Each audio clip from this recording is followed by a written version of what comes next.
It makes absolutely no sense to go to the Torah and to prove your religion from something that you already believe is corrupted. Absolutely. So if you're a Muslim, mate, just come on. The word here is Mohammedim. So that's where they're getting. So it sounds very similar. So they're going based on the sound.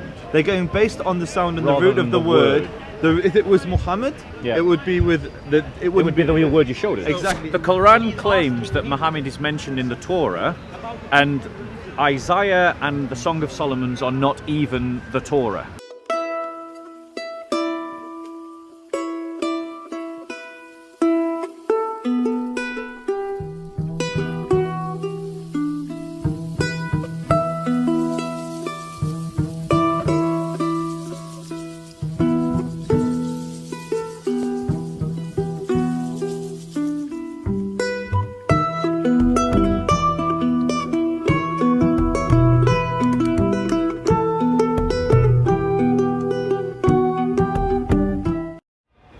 Let me just put my things. Yeah. I would appreciate that. Yeah, of course.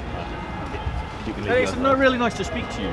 Likewise, I've I seen watch a your couple of videos. you watch my videos. Yes, I don't think you guys don't know how closely allied you are, but the videos are really nice that you put out. Yeah. Some of the more cinematographic. Cinematography. Cinematic, that's the word Yeah, I'm looking for. Cinematic. Yeah. Thank you. I'm glad. So what I wanted to talk to you about, and I understand that you've made it very clear that you're here to build bridges, you're not here to tear bridges down. You want to build bridges towards Muslims, and you want to work towards a peaceful relationship.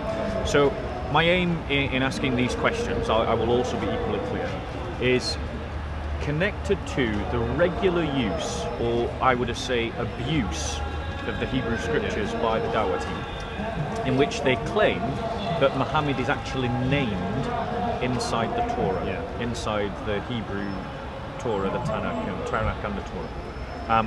So a couple of places that they argue this is in Isaiah 42, in the very first few lines of Isaiah 42. Now I'm aware that you can read Hebrew, or Yeah, I'm not fluent, but I can. do you have it on your phone, like I've seen in the past?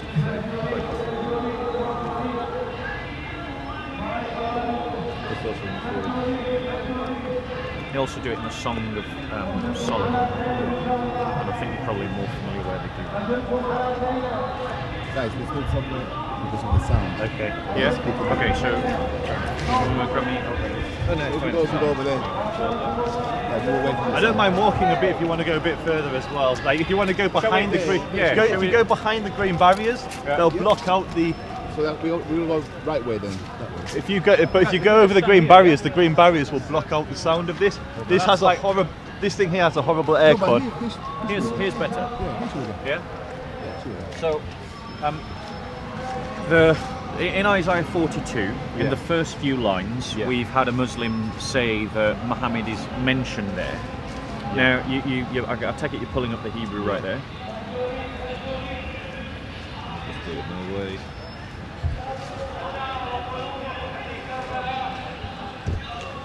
And while you're doing that, I'll look at the next one that I often hear them use.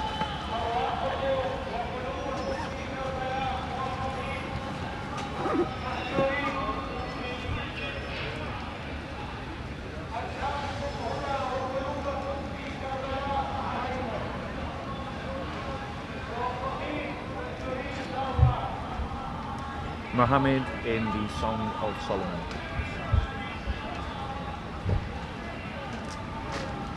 Right, so it's 516. Just see if You found it? yeah, I just want to check something I've written on this before, just to refresh my memory. Okay.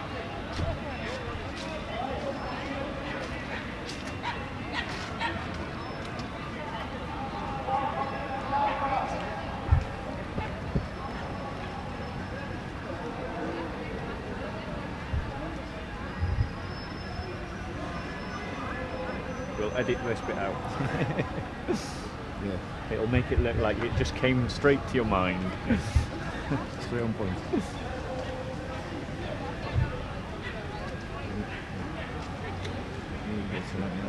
Yeah, with that. All refreshed.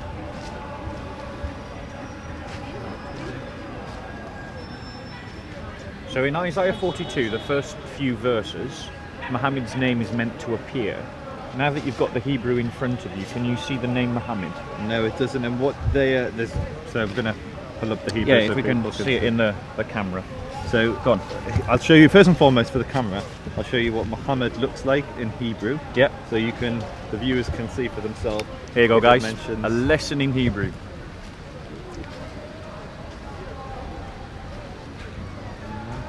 I'd like to come and talk with you later on.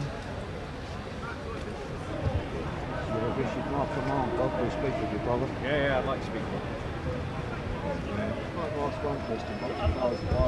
you. Sure. Is it alright if I just finish this conversation, sure. Then I'll come and find you? Oh, you're more than welcome to listen in. Yeah. So go on. So show us. So it's a bit, actually, let me see if I can make that a bit... Don't worry about the size, we can zoom in. Okay. So what you can see here, this word here, Yep. Muhammad. Mem Vav Mem. This is M. This says it's Muhammad. Yeah, take your finger away. Sorry. That's it, yeah. Okay, right, got it. And now if we go to the Hebrew. Yeah, the Hebrew. This is the Hebrew of the Torah. This is the bit that the Muslim Dawah team are claiming. So you claiming. said 42. The first few lines, the first few verses of 42, where it says, "Behold my servant, my chosen, whom my soul desires. I have placed my spirit upon him. He shall promulgate justice to the nations. He shall neither cry nor outside a breaking reed." We can do a flashback. Let's do it for the first 5 verses, because I know it's within. Okay, that's probably too many verses. Let me just see if I can see it anywhere in there. Yeah. No. Can we show the camera so that people can see that the name Muhammad doesn't appear anywhere in Isaiah 42? First and foremost, to see where we are, Yeshayahu, Isaiah. So that's the Hebrew name for Isaiah, chapter 42. So most say it's verse 1. So go on. What's the word that they're claiming is Muhammad? There is no word they're claiming is Muhammad there. There is no word there at all that looks anything remotely like the word Muhammad. None. I don't know what they're talking about. Yeah. So the Dawah team are peddling misinformation about that verse. As far as I can see. That's fine. That's fine. I mean, that's where he reads. No, I haven't been involved in any of the previous conversations. I'm just saying the word Muhammad, or no word like Muhammad, appears in 42. And we'll do a flashback. This was from a debate that I had with honest Muslims. It says Ahmed. Okay. So can you show me in the Old or the New Testament where it says Ahmed? Well, you highlighted it before. It said, many people say Isaiah 42, verse 1. Yeah. Now in the Hebrew, what we say is whom I delight is the translation. Yeah? But when you actually look at the Hebrew, the word doesn't actually translate to that in English. It actually translates to ATMHMC or something like that. I think you're mixing up the song, Song of Songs with Isaiah 42. These are two different passages. No, I'm talking about Isaiah 42. Isaiah 42 says the word Ahmed. It says the word Ahmed. Can you? Isaiah 42. No, of course I don't have it. Well, okay. So it does, in the translation, it says to whom I delight. Isaiah 42. That's it. Okay. Behold my servant whom I uphold. All right. Well, okay. The translation I was reading says delight. You're saying this in the Hebrew is Ahmed. Yes. So the next one that they claim where Muhammad appears is in the Song of Solomon 5:16. Let me just check something, because I believe there is a word that is similar to that. Yeah. I've heard the discussion points.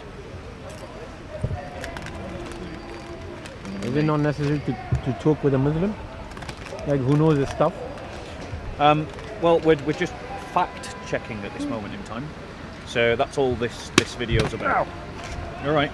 Yeah, we're just fact checking. So Muslims constantly make this argument that Muhammad, the name, appears in the Torah. I've heard it. I have access to a Hebrew speaker here who's got the Hebrew in front of him. But is he that knowledgeable to answer your question?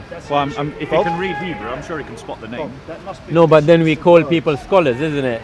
So there is no, I'll just clarify, Mo, there is no rabbi alive today that believes that Muhammad is mentioned in the Torah or in the Tanakh. My point is not that. Yeah. My point is if somebody Sorry, has a question about something, he should go to the authorities. Bro, Let's with see their respect, assumptions. with respect, Let's see their assumptions. No, I'm sorry. we just want to cut to the facts. No, they're not. And we've got the Torah here. Bob. Bro, I've said that I will happily. A Jew and a Christian talking about Islam. Come. I will come and speak with you. Please stop interrupting. Also, each one of these has actually come up on a page which I recommend all the I see what you Muslims mean watching. now. I see what you mean. Yeah. I apologise. I thought we were far enough away that you could just talk quietly. So it was 5:16. So 5:16. So they again claim that Mohammed is there. So go on. So again, this is the word here. So one of the things you have to understand about the Arabic and the Hebrew languages are they are very closely related. Yeah. Someone who speaks Hebrew can understand a lot of words in Arabic. In the Quran, it says that someone who believes in the day of judgment, which it calls Yom al-Din.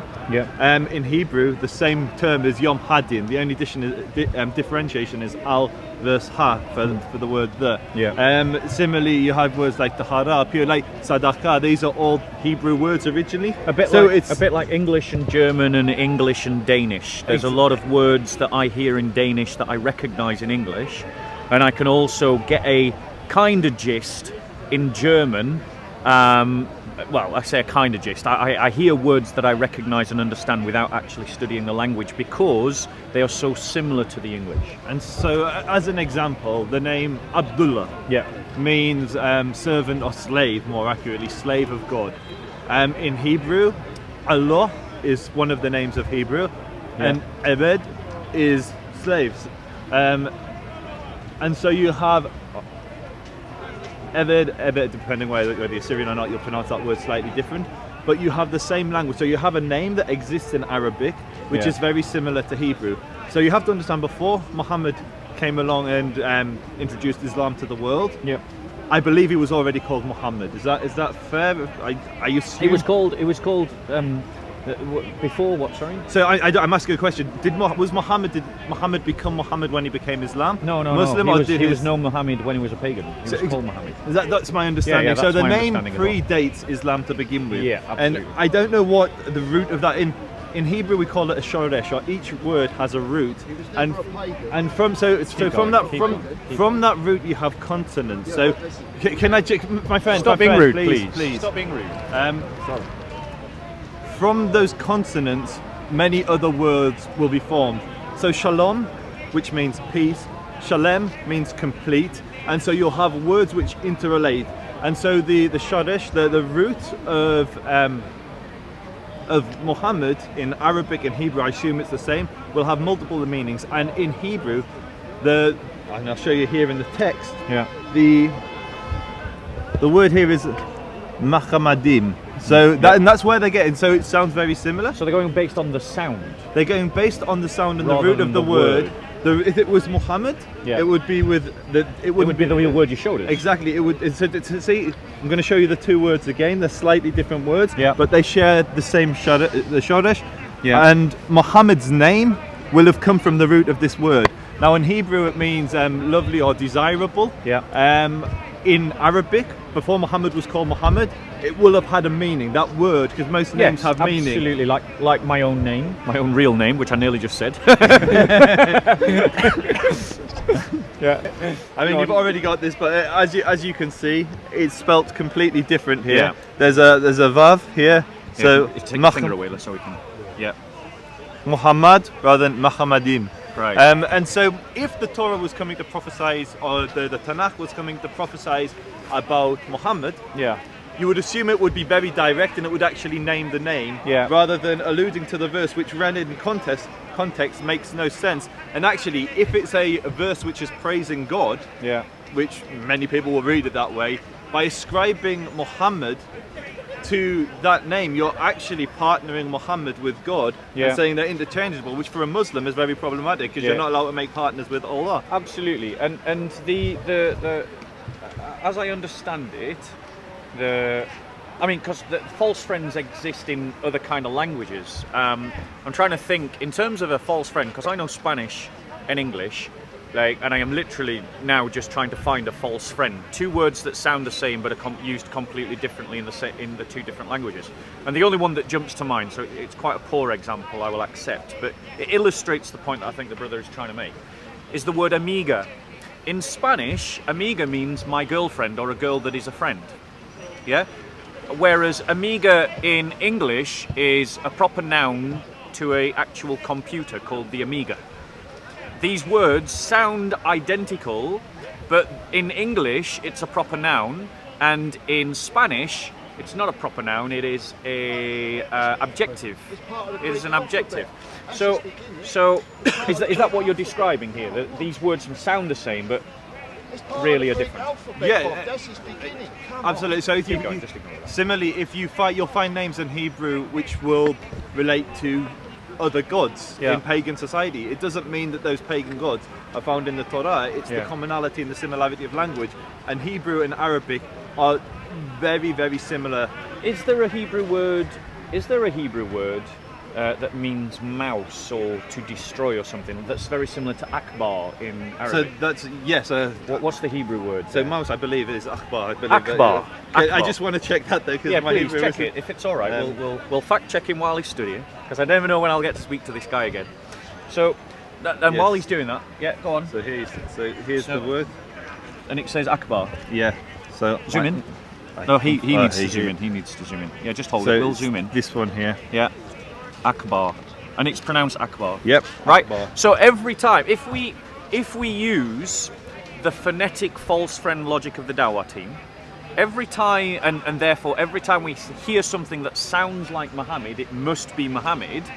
Then every time we hear the word akbar, we must assume it means mouse. Now, obviously, this is nonsense. This is not the point the brother's trying to make, because I'm sure as a linguist he appreciates the differences in languages. I'm someone who knows multiple languages, and I wouldn't make that point either, because I understand what a false friend is. Just because two words sound the same doesn't mean they are the same.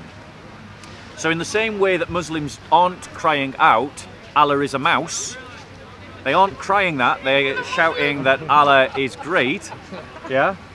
In the same way, just because something sounds like Muhammad doesn't mean that it's Muhammad. I'd actually If go anything one you want to further. add to Yeah, that, the thing or- I would, if you believe that the Torah is tarif, is corrupted as a Muslim, Yeah. it makes absolutely no sense to go to the Torah and to prove your religion from something that you already believe is corrupted. Absolutely. So if you're a Muslim, mate, just come give on. me Don't invite him in. Keep going, bro. Bob Keep believes going. another. Don't invite him in. I'm going to go and talk to this heckler soon. I'll go. He'll have his day in court. You continue. So my point is, if you're a Muslim and you believe the Torah hasn't been corrupted, then Mazel Tov. Verify and validate your own religion, all you like from my religion. I'm happy with that. If you believe my religion hasn't been corrupted and you want to say, look, my book talks about Abraham and your book talks about Abraham, isn't that great? Fantastic. If you think my book has been contaminated and corrupted, why on earth would you use it to try and validate and verify your own religion? Yeah. And this is one of the things I really don't get. And what it becomes selective. Then you start saying, well, the bits that validate my religion, they're kosher, they're halal. Yeah. But the bits that don't validate my religion, like which of the sons was sacrificed, well, then that's corrupted. Yeah. It's like, who are It's you a to decide? subjective Exactly. reasoning, isn't it? And It's like it's self-validating reasoning that isn't objective. Because they launched the same criticism against Christians, and the reality is that there's absolutely no evidence at all. None has been provided of an Islamic Injil. No evidence. It's just a claim in the Quran, unsubstantiated. It's floating around in the Afira with nothing to concrete to history.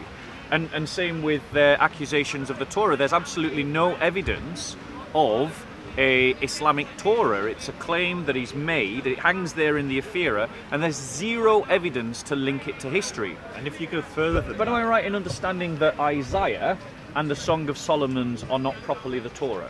so yeah, you have basically the prophets and the 5 books of Moses. Right, yeah. So which one's the collectively, all of them are often referred to as Torah, but technically... I have a question. One second. Why don't you ask him what he believes about Jesus? 1 second. We can do that, but he probably knows my belief in He Jesus. even denies Jesus. Within technically, logic, isn't the it, Torah is the 5 books of Moses. Yeah. Anything that came later is collectively called the Tanakh, but it's the prophets and the writings. Right. So the Quran claims that Muhammad is mentioned in the Torah, and Isaiah and the Song of Solomon's are not even the Torah. This is kind of baffling logic, I find. So thank you so much for clarifying those points. As far as I'm concerned, if there's anything more you want to add, I'll let you say, and then if you want to move on to another topic, I'd like to. One final thing which I would like to say to the Muslims. So when you are judging negatively either the Torah, for my book, or the Injil, the Gospels for my Christian friends, look at Muhammad's own behaviour. Now, I may be mistaken, but I believe that Muhammad told the Jewish community to be judged from the Torah, because this is a book That's from what I've Allah. read in the Quran. Yeah, and so I've read that. So if Muhammad recognised something as coming from Allah, then who are you to say it's being corrupted? And even amongst Muslim commentators, the understanding of what corrupted means is there's either a literal corruption, either the words themselves will change, or there's a intellectual corruption where the commentary on the verses. Yeah, so how Jews behave, and say. so Jews today, most of them rebel against the Torah. Most Jews are not observant of the law, and many Jews reject what we believe we're bound to, which is the oral law. And so Orthodox Jews today will say that there are Jews alive that corrupt the meaning of the words. So if Muhammad says that, that's not a problem for Jews. But when you start to say that the words themselves have been corrupted, well, there's no evidence for that. It's what you're saying. We have Torah scrolls which are older than Islam itself, and they don't corrupt it. And whether you go to the Septuagint, whether you go to any of the older Dead Sea Scrolls, they all kind of confirm the same thing. And they show that actually it's highly unlikely that at the time of Muhammad it's almost impossible that at the time of Muhammad there was somehow a different sort of Torah which the Muslims somehow had, and then they lost it, and then it was completely forgotten. It's nonsense. I mean, it is nonsense, because the whole logic depends upon, particularly from the New Testament perspective, because I don't know if you're aware of this, but Christians were copying and recopying the New Testament rapidly. It's what scholars call the tenacity of the text.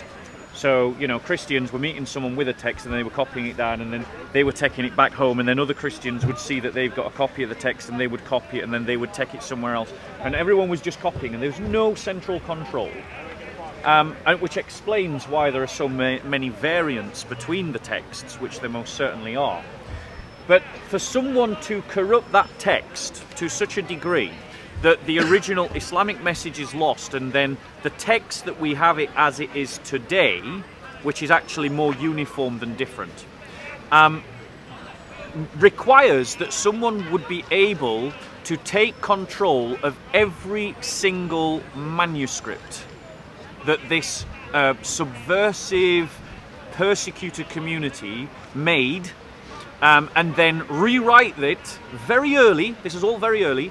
And then impose a new doctrine onto this first community. And they had to do that incredibly quickly. And there's just no historical evidence for that claim whatsoever. So from my point of view, and I'm only speaking for myself, the Quran is making claims, and Muslims are making claims that are counterfactual to the evidence. And if the Quran is making claims that are counterfactual and Muslims are making claims that are counterfactual, either one or both is wrong. If the one is wrong and the other is right, then there needs to be some kind of reformation in the understanding of Islam. If the other is wrong and the further is right, you can't. If the Quran is wrong, then the Muslim scholars also have to be wrong. But if the Quran is wrong, then it's not from Allah. I'll leave it to you to decide.